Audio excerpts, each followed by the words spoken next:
Hello friends, this is Vijay Rajpushp and welcome to learner आइजॉय VRP. तो आइए हम लोग एक बार फिर से हम लोग शुरुआत करते हैं फिजिक्स फॉर कॉम्पिटिटिव एग्जाम्स भौतिकी। आज हम लोग शुरू कर रहे हैं पार्ट 3।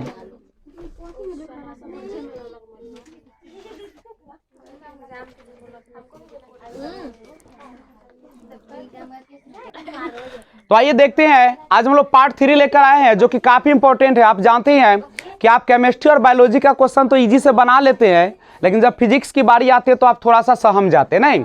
तो आइए मैं उसको समस्या को दूर करने का प्रयास करता हूं। आपने पार्ट 1 और पार्ट 2 में क्या सीखा? आपने देखा कि जो हमारा फिजिक्स होता है वो क्या है? द्रव और ऊर्जा का एक परस्पर संबंधित रूप होता है, ये ना पढ़ा?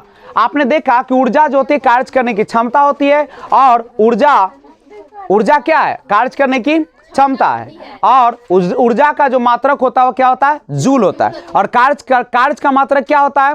जूल होता है, नहीं? और बल का भी मात्रक क्या होता है? न्यूटन। बल का मात्रक क्या होता है? न्यूटन होता है। इसके बाद आज हम लोग बेहतरीन चैप्टर की ओर बढ़ रहे हैं, और जिसका नाम है unit and dimension. Unit and dimension बहुत इंपॉर्टेंट चैप्टर है आपके लिए, जिसको हिंदी में आप लोग बोलते हैं इकाई एवं विमाएं।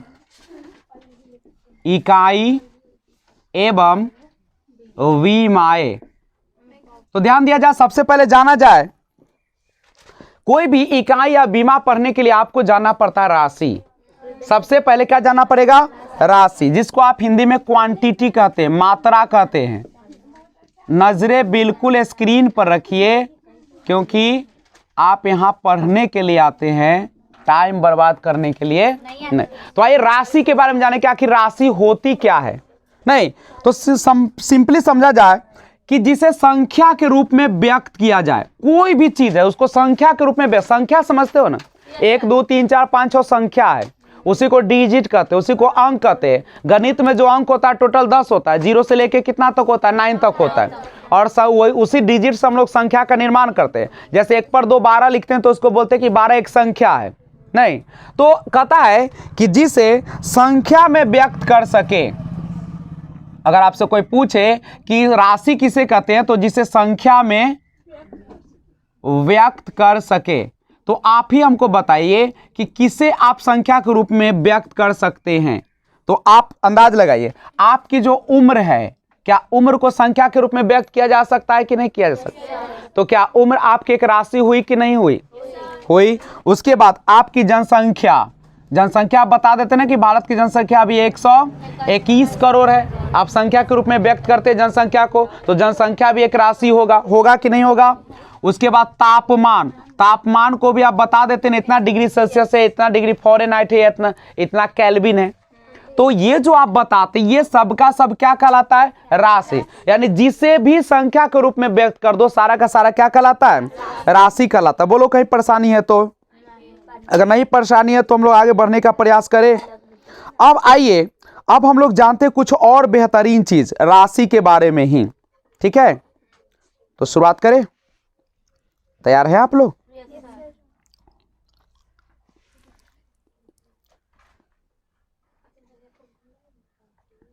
अब एक सवाल आता है कि फिजिकल क्वांटिटी किसे कहते हैं? भौतिक राशि। अभी तो आप सिंपल राशि समझे, क्या करीना जी? समझ में आया? राशि किसे कहते? अगर आपसे पूछे तो नहीं बता देंगे। राशि क्या है? संख्या के रूप में व्यक्त करें।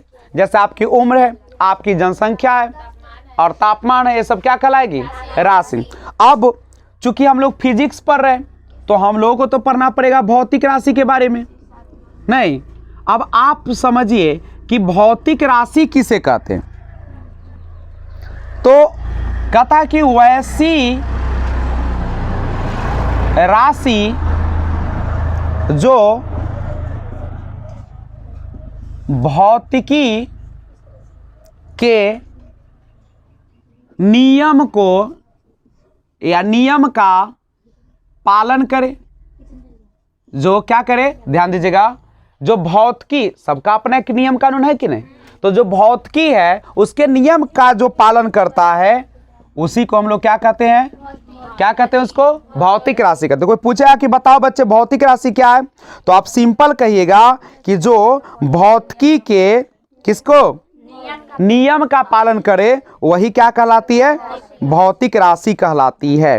अच्छा, अगर हम बोलते हैं कि 10 केजी, समझेगा, अगर हम बोलते हैं कि 10 केजी, तो किसी भी मात्रा को बताने के लिए आप कोई भी भौतिक राशियां है, कोई भी भौतिक राशियां है, तो भौतिक राशि को व्यक्त करने के लिए एक इकाई की जरूरत होती है, नहीं होती है। आपके पास कोई भी राशि है तो उसको व्यक्त करने के लिए किसकी जरूरत होगी, इकाई की जरूरत होगी, नहीं होगा। जैसे आप इकाई कहिए, अंक कहिए, संख्या कहिए, यही सब ना होगा। अब इकाई का मतलब समझ रहे, मात्रक समझते हैं कि नहीं समझते हैं। कोई भी है भौतिक राशि तो उसको बताने के लिए मात्रक चाहिए कि नहीं चाहिए। मात्रक क्या है, जिससे उसको मापा जाता है। स्क्रीन पर नजर रखो बाबू, नजरें केवल और केवल स्क्रीन पर रखो। तो पूछेगा कि भौतिक राशि क्या, तो बता दीजिएगा जो भौतिक के नियम के अनुसार चलता है। दूसरी बात, भौतिक राशि को मापने के लिए एक इकाई की जरूरत होती है, एक यूनिट की जरूरत होती है कि नहीं होती है। जैसे अगर आपको किलोग्राम बताना है तो किसका मात्रक होता है, आपको पता है द्रव्यमान को किस में मापते हैं हम लोग, केजी में मापते हैं, किलोग्राम। पूछेगा कि द्रव्यमान का ऐसा मात्रक क्या होता है, तो आप क्या बोलिएगा, किलोग्राम। अगर आपको कहा जाए कि बल का ऐसा मात्रक बताइए बच्चे, क्या होगा, आप कहते हैं कि हमारे ऊपर 20 न्यूटन का बल लग रहा है, इसका मतलब क्या बता रहा है, हमारे ऊपर उतना का एक मात्रा बता रहा है। टेम्परेचर बताना है तो आप बोलते हैं 30 डिग्री सेल्सियस है, क्या यूनिट की जरूरत पड़ती है कि नहीं पड़ती है, बोलो बच्चे लोग। अगर आपको स्पीड बताना है तो आप बोलते हैं मीटर प्रति सेकेंड स्क्वायर बोलते हैं, यही ना बोलते हैं आप लोग। तो बस याद रखिएगा मीटर पर सेकेंड। तो एक बात याद रखिए कि कोई भी भौतिक राशियां हैं तो उसको बताने के लिए हमें किसकी जरूरत पड़ेगी, एक मात्रक की जरूरत होगी, एक इकाई की जरूरत होगी, होगा कि नहीं। और भौतिक राशियां के बारे में हम पिछला वीडियो में भी जिक्र किया था। क्या मजमा लगा रखी हो, अब ये उम्र रहा खेलने कूदने का बउआ, अब तो जवानी के दिन लद गए, अब तो धीरे धीरे बुढ़ापा की ओर बढ़ रहे हो तुम लोग, तो अब तो समझदारी आनी चाहिए। नहीं, अब भटकने का उम्र है, बोलो, अब तो संवरने का उम्र है। नहीं, भटकने वाली उम्र तो एक्सपायर हो गई, और अभी भी भटक रहे हो, इसका मतलब है कि तुम मनुष्य जाति नहीं हो, कोई और प्राणी हो, या तो देव हो नहीं तो दानव हो। नहीं तो सुनो तो आइए, अब भौतिक राशियां दो प्रकार की होती है, आपने पिछले क्लास में भी देखा। एक को कहते हैं सदिश राशि और एक को क्या बोलते हैं, अदिश राशि बोलते हैं। एक को बोलते हैं वेक्टर क्वांटिटी और दूसरे को बोलते हैं स्केलर क्वांटिटी। सदिश राशि क्या है, वैसी राशि जिसमें परिमाण हो एवं दिशा दोनों मौजूद हो।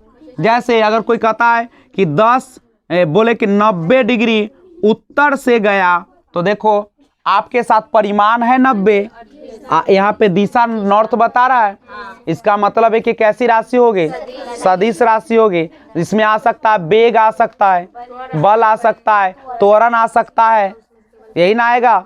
लेकिन समझो अदिश राशि किसे कहते हैं, तो वैसी राशि जिसमें केवल क्या हो, परिमाण हो, दिशा का क्या हो, दिशा, केवल परिमाण हो। परिमाण समझते हो, जिसको मात्रा में व्यक्त करते हैं, जिसको डिजिट में व्यक्त करते हो, वही ना मात्रा है।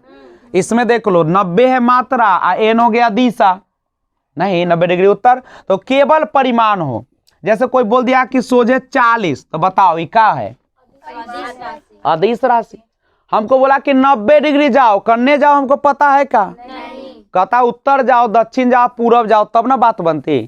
तो जो इसमें हम लोग एग्जाम्पल देते हैं कि अदिश राशि में कौन हो जाएगा, द्रव्यमान हो जाएगा, होगा कि नहीं होगा, घनत्व होगा कि नहीं, इसमें बताओ, घनत्व होगा कि नहीं, चाल होगा कि नहीं, आयतन होगा कि नहीं, दूरी होगा कि नहीं, समय होगा कि नहीं, सब तो में होगा। तो बचा का, जो बच गया से में आएगा। सदिश राशि में क्या हो सकता है, वेग हो सकता है, त्वरण हो सकता है, विस्थापन हो सकता है, बल हो सकता है। तो आपका क्वेश्चन तैयार हो गया। पूछेगा एग्जाम में, बताइए निम्नलिखित में से कौन सा अदिश राशि है, निम्नलिखित में से कौन अदिश राशि है, तो क्या नहीं बता पाइएगा? नहीं बताएंगे तो लर्नर राइट्स बाय वीआरपी के माध्यम से पढ़ने का कोई अधिकार नहीं है। नहीं, क्योंकि ये सब इजी चैप्टर माना जाता है। क्या माना जाता है? Easy chapter. और जब यहाँ पे पढ़ने आए हो तो थोड़ा सा दिमाग को भी क्या करना पड़ेगा, चलाइए। बोलो बच्चे लोग, कोई दिक्कत है क्या? नहीं। तो अब हम लोगों को कुछ काम करना है, समझ रहे हो? अब हम लोग देखेंगे कि पूरे वर्ल्ड में जो होता है,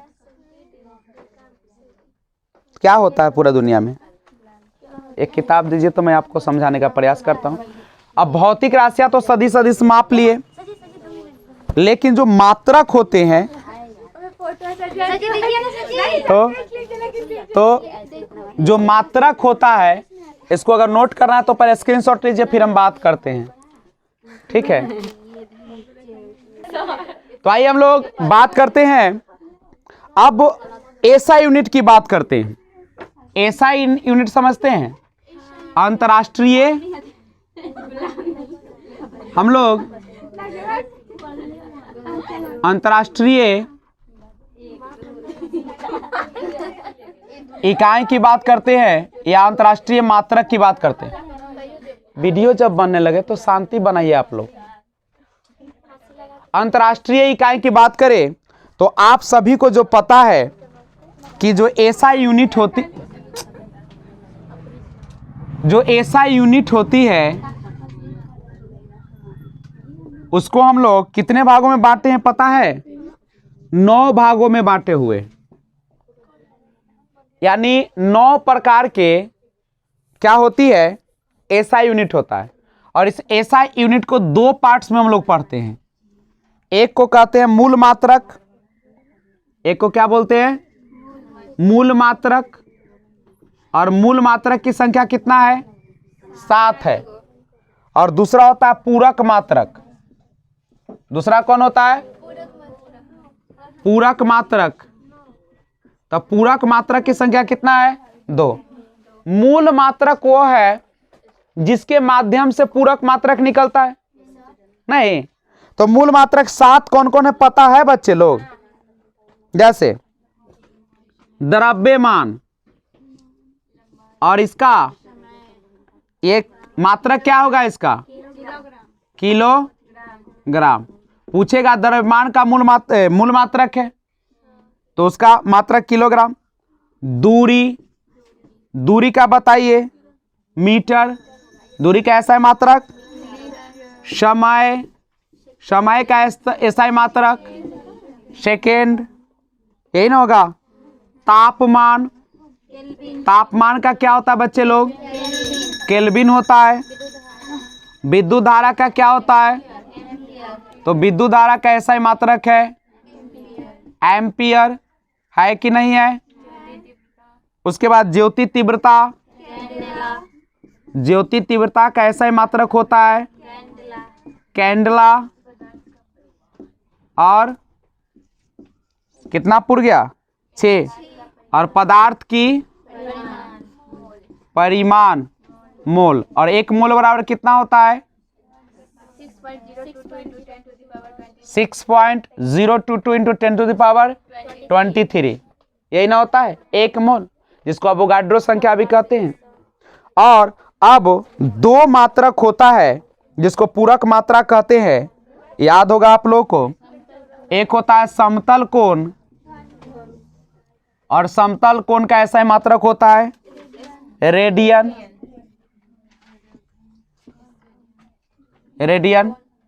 नहीं, और घन कोण, या इसी को हम लोग कहते हैं ठोस कोण। इसी का नाम क्या है? इसको हम लोग क्या बोलते हैं? स्ट्रेडियन। ठीक लिखे हैं बच्चे लोग? चलिए, तो पूछेगा कि बताइए मूल मात्रक कितने हैं? 7। और पूरक मात्रक कितने हैं? तो कितना बोलिएगा? 2 है। नहीं, तो इन चीज़ों को आप लोग दिमाग में रखेगा। तो इसको ऐसे भी लिख सकते हैं स्टेरेडियन। समझे, कोई हर्ज नहीं है। अब बताइए मात्रक किसे कहते हैं? तो किसी राशि को मापने के लिए ना जिस इकाई का प्रयोग करते हैं उसी को हम लोग क्या कहते हैं? जैसे हमारी लंबाई है तो लंबाई को कौन चीज से मापिएगा? मीटर से। नहीं, अब मात्रक दो प्रकार का हुआ, एक हुआ मूल मात्रक और दूसरा हुआ पूरक मात्रक, जिसको ये पूरक मात्रक का एक और नाम है व्युत्पन्न मात्रक। व्युत्पन्न का मतलब किससे निकला है? मूल मात्रक से, तो इसी का नाम है व्युत्पन्न मात्रक। कोई दिक्कत है तो बोलो। तो एसआई पद्धति में मूल मात्रक की संख्या 7 है और व्युत्पन्न मात्रक की संख्या कितना है? 2 है। कोई दिक्कत है तो बोलो। तो अब बहुत लंबी अगर आपको दूरी मापना हो बउआ, बहुत लंबी दूरी मापना हो, समझ गए, तो बहुत लंबी दूरी मापने के लिए हम लोग किसका प्रयोग करते हैं? प्रकाश वर्ष का। एक प्रकाश वर्ष किसे कहते हैं आपको पता है? प्रकाश द्वारा एक वर्ष में तय की गई दूरी को हम लोग क्या कहते हैं? एक प्रकाश वर्ष कहते हैं, 1 लाइट ईयर कहते हैं। सूर्य से पृथ्वी तक, याद रखो ये सब बहुत हिट क्वेश्चन है पुलिस के लिए। सूर्य से पृथ्वी तक सूर्य प्रकाश को आने में 8 मिनट 16.6 सेकेंड का टाइम लगता है। कहीं कहीं दे देता है 8 मिनट 20 सेकेंड। कितना दे देता है? कहीं कहीं दे देता है 8 मिनट 19 सेकेंड। तो डरिएगा नहीं, समझ रहे बात को। अब सूर्य का प्रकाश पहुंचा भगवान चंद्रमा पर, मां चंद्रमा पर, और चंद्रमा से पृथ्वी तक आने में उसका प्रकाश लगता है 1.3 मिनट की सेकेंड। हाँ, 1.3 सेकेंड लगता है। लगभग 1.28 होता है। कितना होता है? 1.28 सेकेंड, जो कि लगभग में 1.3 हो जाता है। समझ रहे बात को। तो ये सब चीज बहुत इंपॉर्टेंट है। अब कभी कभी पूछ देता है कि बताओ बच्चे लोग बड़ा पढ़ा लिखल है ना, कि वो लर्नर आज वीआरपी से पढ़ते हैं, तो तनी बताओ एक प्रकाश वर्ष बराबर कितना होता है? तो 9.46 यानी 10⁻15 मीटर। तो हम लोग यहाँ आए हैं इसके लिए नहीं। अब वहां पे बुर्बक नहीं है बैठल क्वेश्चन सेटर, अब वो दिमाग लगा देता है। अब कहेगा बउआ ठीक है, एक प्रकाश वर्ष बराबर किलोमीटर में ऑप्शन दे देगा। किसमें ऑप्शन दे देगा?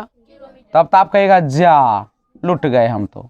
अब सुन, 1 मीटर है, 1000 किलोमीटर होता है, तब 1000 मीटर बराबर 1 किलोमीटर। तो एमे सुनो, यानी एकरा हम किलोमीटर में बदलना चाह रहे हैं, तो मीटर को किलोमीटर में बदलने के लिए 1000 से भाग देना होगा। और जैसे 1000 से भाग दो तो 3 गो शून्य से भाग देना होगा। और 3 गो शून्य 15 गो में से कट जाएगा तो कै गो बच जाएगा? 12 गो नहीं बचेगा। तो क्या कोई हमारा ये बड़का काम कर दिया? नहीं।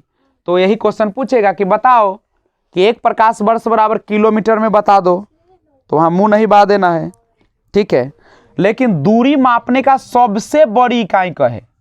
दूरी मापने का बाबू सबसे बड़ी इकाई, इससे बड़ी इकाई नहीं हो सकती है। तो उसके लिए हम लोग यूज करते हैं किसका? पारसेक का यूज करते हैं। किसका यूज करते हैं? और 1 पारसेक बराबर होता है, 1 पारसेक बराबर 3.26 प्रकाश वर्ष। बाबू बहुत लाइट है नहीं। और इसको मीटर में ले जाओगे तो 3.08 गुने 10⁻16। इसको किलोमीटर में ले जाओगे तो कितना हो जाएगा? 10⁻13 किलोमीटर। कोई दिक्कत है क्या? आप सुनो, अब आप सभी को पता है कि बल का मात्रक जो होता है एसआई मात्रक न्यूटन होता है। बल का एसआई मात्रक क्या होता है? बल का एसआई मात्रक न्यूटन। और सीजीएस में जाओगे, किस में जाओगे? सीजीएस में, तो इसका होता है डाइन। क्या होता है? डाइन। तो आप सुनो, 1 न्यूटन बराबर होता है 10 के पावर 5 डाइन, भूतनी वाला डाइन नहीं है, ठीक है। सीजीएस क्या होता है? Centigram second. हम विस्तार से इस पर अभी चर्चा करेंगे। एमकेएस पद्धति क्या है, सीजीएस क्या है, एफपीएस क्या है, एसआई क्या है, तो जानने के लिए तुरंत सब्सक्राइब कीजिए ना पहले, नहीं लिंक को शेयर कीजिए, फिर बताते हैं। तो आइए, तो आगे बढ़िए। घर में जाने के लिए दरवाजा खोलोगे ना, कहोगे ना खोलेंगे तो चले आओगे, कैसे चलाएंगे? तोड़ के आएंगे हैं? खिड़की में आएंगे, फुल्की पारेंगे? तो उसी तरीके से आपका दरवाजा है ये, सब्सक्राइब और शेयर करना। अब सुनो, कार्य का सीजीएस मात्रक होता है, कार्य का सीजीएस मात्रक होता है और कार्य का एसआई मात्रक होता है जूल। क्या होता है? और 1 जूल बराबर कितना होता है? 1 जूल बराबर कितना होता है? 10 के पावर 7। कोई दिक्कत है क्या? और आगे आपको याद करना पड़ेगा बच्चों, 10 के पावर 18 को कहा जाता है एक्सा, 10 के पावर 15 था पेंटा, ये तो याद हो जाएगा पेटुआ, प से 15 प से पेटुआ ना, माने पेटा। 10 के 12 जो होगा टेरा, 10 के पावर 9 गीगा, 10 के पावर 6 मेगा, 10 के पावर 3 किलो, 10 के पावर 2 हेक्टो, 10 के पावर 1 डेका। आप सुनो, एटो, 10 के पावर एटो, देखिए यहाँ पे पेटा था 15, 10 के पावर पेटा था 10 के पावर 15, 18 एटो, 18 माइनस 18, 10 के पावर माइनस 18 एटो। अब माइनस 15 हो गया 10 के पावर तब फेमटो, अब 10 के पावर माइनस 12 तब पीको, पीको। अब 9 के नैनो, 10 के पावर माइनस 9 नैनो, 10 के पावर माइनस 6 माइक्रो, 10 के पावर माइनस 3 मिली, 10 के पावर माइनस 2 सेंटी या 10 के पावर माइनस 1 डेसी। याद क्या करोगे? सुनो, पेटा याद कर लेना। पूछेगा इसे कि बताओ 1 नैनो बराबर होता है 10 के पावर माइनस 9। नैनो माइक्रो आई पूछता है, नैनो बहुत बार पूछा है, पीको बहुत बार पूछा है, समझे? तो आपकी क्षमता है तो सब याद कर जाइए, और 9 क्षमता है तो गीत गाइए पहले स्क्रीनशॉट लेकर।